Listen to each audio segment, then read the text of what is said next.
presidents who suffered management problems, all right, big flops, okay?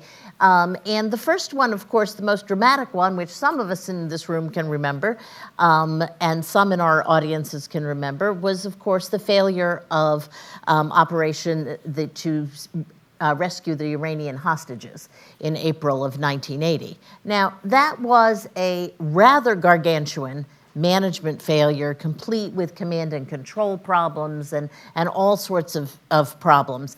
And it just doomed Jimmy Carter. I mean, he was in trouble for sure, but if you look at his approval rating, it just goes straight down. He never comes back.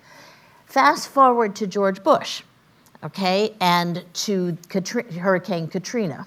Again, now he was a little luckier because this happened in his second term, not his first term, but September of his second term, Katrina happens. Again, it's a management failure. There's nothing partisan about this. It's a gigantic management failure. His approval ratings go down. He never comes back. So one of the reasons that I think the problems with the Affordable Care Act are looming so large is that if they are not quickly fixed, this could be one of those inflection points in presidential approval where his approval goes down and simply doesn't recover for the rest of the term, meaning that two things. One is that the rest of his agenda is doomed.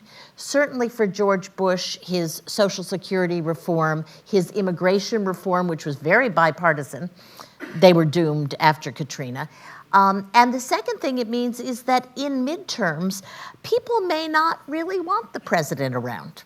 Okay, I mean, we've had lots of midterms. I mean, perhaps the most dramatic, 1946, Harry Truman was in such trouble that nobody invited him to campaign with them.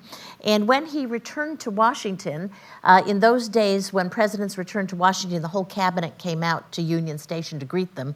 When he returned to Washington after the 46 midterms, nobody came.